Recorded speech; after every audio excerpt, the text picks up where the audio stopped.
My finest work. Ah! Unbelievably hard to deal with. Yeah, you can see a little bit of it there. Now he's going to go for the strike. If he can get some caustic bumps, might not even be necessary. Was he still level 1? Artstyle's right there and takes him down. I think he might have still been level 1 there. The Timber. Yeah. Or maybe he just hit 2 when he died. Not sure. Oh, you know what? He skilled Whirling Death. That's why. He doesn't have Chain. Maybe he was just feeling confident that would have been only the that's why. Sand King in lane, but didn't bank on the fact that this Chen wants to make his appearance known sooner than later in that bottom lane. Oh. Ohio manning up. Yeah. I mean, Beastmaster he's certainly a hero. He can, I can't believe how much he's able to tank just some of this casual harassment. I say that, and now he takes like 6 shots, but even then, you know, he'll just have to chew through maybe 1 tango to get that right again. Well, once you get level 2 Burning Spear, that's going to be when the real pain starts. As a support, I know I always hate it. Even at level 1, it's the worst thing that happens in the game. You play Kotl as well, right? So he eats 1, he's like, I gotta go to Fountain, thank you. That is the absolute nightmare for sure. At least I can run there faster, so that's always nice. Thanks to Ice Frog, but nonetheless, still there's a bit of an awkward laning matchup here for Fnatic as they try to find recovery. Deny the rune. Mushi. Why? Why do you have to do that? Arcel not making anything easy here for Fnatic. Yeah, he's having a pretty bad time. I mean, he's got a pretty good amount of CS, but then he's going to pull ahead now that he's been sent kind of back to base, more or less. And this is what NaVi want. You know, they want to win the lanes. They already had a successful gank on bottom. They're getting a little bit of space for the Fury, and if, you know, worst case scenario, he goes to jungle. Nice little aggressive ward coming out there from DJ just to spot him out. Yeah, he is nursing his point, but, you know, support KotlGuy. I mean, there's kill potential there, right? You know, it's actually super good. It's super good. Yeah. I mean, don't have any follow-up eHome have been playing it a lot. Like, they played it in the qualifiers a ton. Yeah. It's really, really nice. But Lana might actually be, like, the best support counter player in the world right now, so. Yeah. Okay, they've made their move. There it is, Exhibit A for the KotlGuy setup right now. But they do have Sonika, who rotates in, offers off his own help, and with the Spirit Power going on through, they're going to be able to take down the Skywrath Mage. Can they make it a 2-for-0 trade? DJ says, I will drop this little title, and you're not going to be able to make it past, but he runs right into trouble. It's Ditya Ra, who's got all the power coming out, and will easily be able to take him down. NaVi off to a hot start, 3-0. Man, Seneko God, just always in the right spot at the right time. Without him, General definitely dies there. And because of it, they get 2 turnaround kills. This is exactly what NaVi are looking for during the early game. I'm kind of surprised that mid one didn't go for that as well, because Weaver can very easily dive past the tower, right? Yeah. You Shikuchi in, you know, you go for these kills. He's either holding on to skill points or he is... No, he's holding points for sure. Because he has an Aquila, so that's why he has extra stats. A little bit interesting, but... Barry just in his own world, taking the creeps down the top lane. Mushi, who may not know it, is surrounded. Artstyle, he's coming in. The Bloodhounds are out. Can Mushi find his way out from this one? Oh, he's got one level 1 Timber Chain. He just gets right to the front of Artstyle here. Turns the corner. 3-4-3 looks to come in and intercept. Tries to go for Dendy here. Dendy gonna burrow strike in, and now General shows up, makes it a 3-on-2. The stuns come crashing forward. 3-4-3 is gonna go down. Mushi says, I'll at least get that 1 kill before my own life goes down. And that will be the end of it there. Looks like it turns into a 2-for-2 trade, as they also get Artstyle. The creeps. Gonna be sprouted up here. He can't seem to make it past this ridiculous army. Doubles back to go for General instead. General trying to limp his way out. Will be able to make it away. Missed the stomp, so DJ will not get locked down, and he can safely make it back to the tower. But he says, I'll take that Centaur life first. Thank you. And this is the most action-packed early game we've had all series. Both teams. Everyone getting involved in this bottom lane pretty much. They won a battle for sure. And I mean, that's a heck of a lot of space here for the Husker. Just able to freely farm up towards that armlet. I think we haven't really talked about it much because, you know, nothing's really been happening in top lane. But I like the Weaver in theory, but I'm not sure if he's going to hit the proper timing this game that his team needs. Because, you know, you got Chen, you got Husker, Furion. Yeah, exactly. You want, like, at least 2 items, I feel, on that hero minimum. Unless you're, like, going straight Deso, in which case you are extremely susceptible to blink stuns. Bear with me, he almost feels like he fits that same profile like a Morphling. It's just... He does. You know, you got to get at least 2 items. 3, you're great, but you're going against, NaVi, who are not going to allow you a lot of time. Whoa, that was a bit awkward, but Mushi is able to sidestep the Shockwave Blast there. And it looks like he'll live on for the meantime. DJ has rotated in, and they're hoping to catch out Dendy here, but Dendy has taken the correct road up and over and has created the space for himself to make it to the low ground and good. Yeah, Fnatic have a little bit of work they need to do. That being said, NaVi are not really giving him any wiggle room either. They're just going to continue to push in. Yep, as expected here, because... And that's the other problem too, right? Like, Mushi's not 6, so there's no deep push. Like, without Chakram, you know, you're not going to be able to do anything here. Ohio's not even level 5. Oh my god. They don't even have to worry about big team fight potential from Fnatic yet. There's no Roar setup right now, and no boat. So, you know, this is Navi's time to just quickly take out tier 1s. It doesn't feel like Fnatic are going to be ready yet to kind of pull out their own 5-on-5 defense. They were trying to make some rotations in these lanes to kind of have a numbers advantage to maybe get some picks on the Na'Vi, but yeah, and when the team fight breaks out here, it's going to go Navi's way, it feels like, firstly. I mean, they're going to have relocate up soon, I'd imagine, on their Wisp.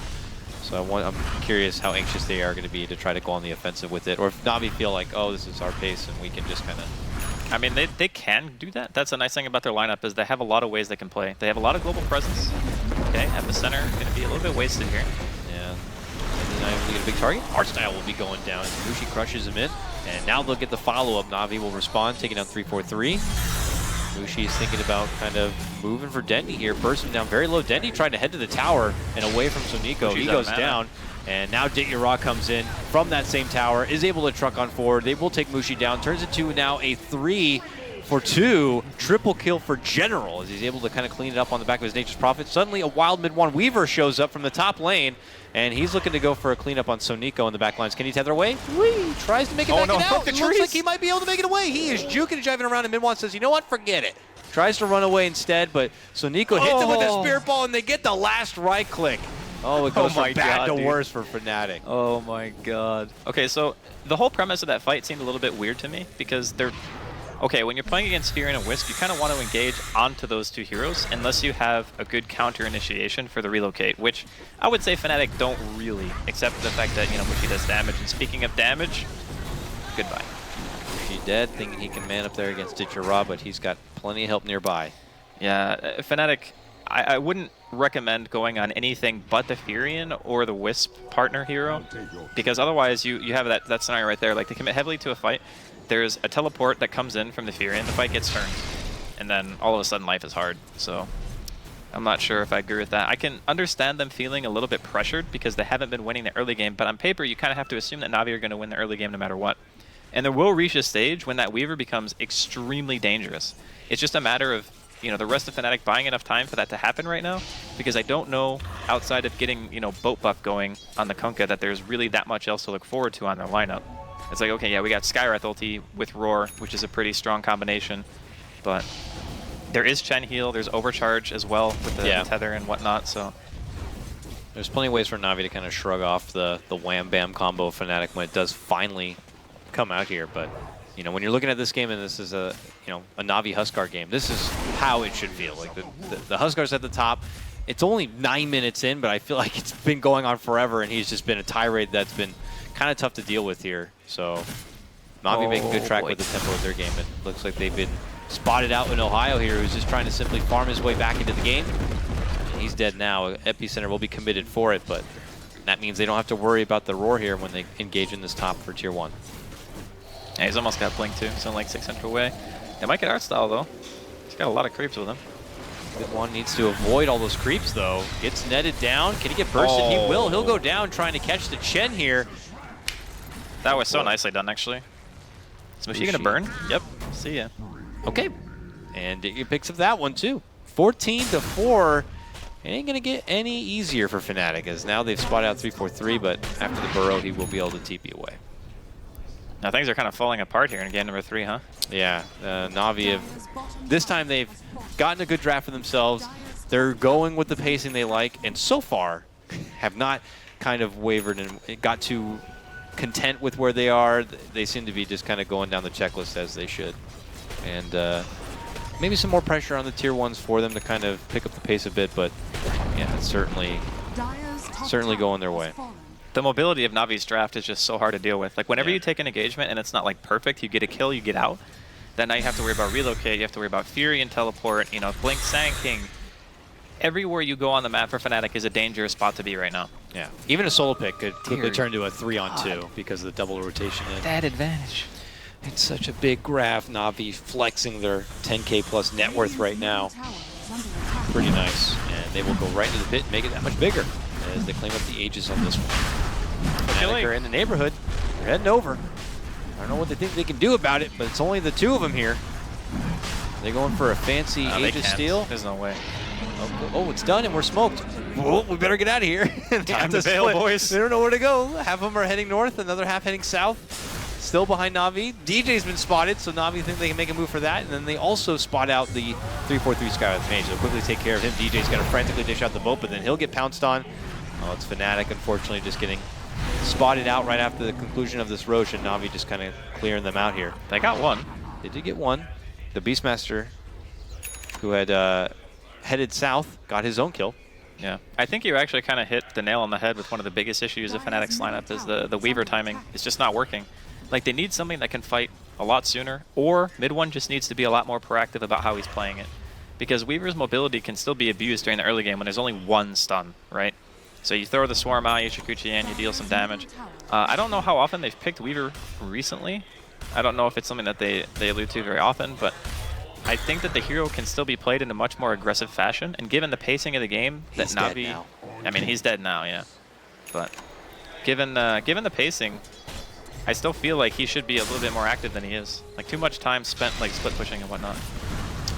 Ohio also going to get hit. NaVi covering split pushers from both sides of the globe on this one, and it just ain't easy. It's the global presence you were mentioning before. I mean, that top kill probably was just led in from a Sand King burrow, and then the Wisp just kind of tagged in. Oh, they epied him. Yeah, they epied him for sure. And Navi's full team not even necessary for that. They can go high ground with this, honestly. Like, then he might be in some trouble here. That was not the burrow. Oh, but then just like that, suddenly JK. Two people come in, and it's a 3-on-1. What started as a 1-on-1 where Mushi was winning, turned into a 3-on-1 where NaVi will easily clean it up. Dude, this is, you know that the game is really bad when the net worth is separated by color. Oh, I thought he just kindly organized that for us, Draskyl. No. That's we're having a bad time right now. Oh yeah, this is turning into a shutout pretty much, with net worth all belonging to NaVi on this one. They might lose some people here, and Fnatic could get a pretty forgiving net worth swing if this NaVi squad can't kind of recollect at this point. It looks like Dendy will commit in once more. They're looking to burst down Ohio. Boat does fly. The rump should help mitigate the damage here from Fnatic, but yeah, it's just too much to tank through a mid one, even with the help of the boat. It looks like he's been brought pretty low, tries to make it away. DJ gets bursted down, and General is going to grab the double kill in the back end of this one. Fnatic lose 3, and they throw in the towel. NaVi will take our first best of 3 of the Star Series.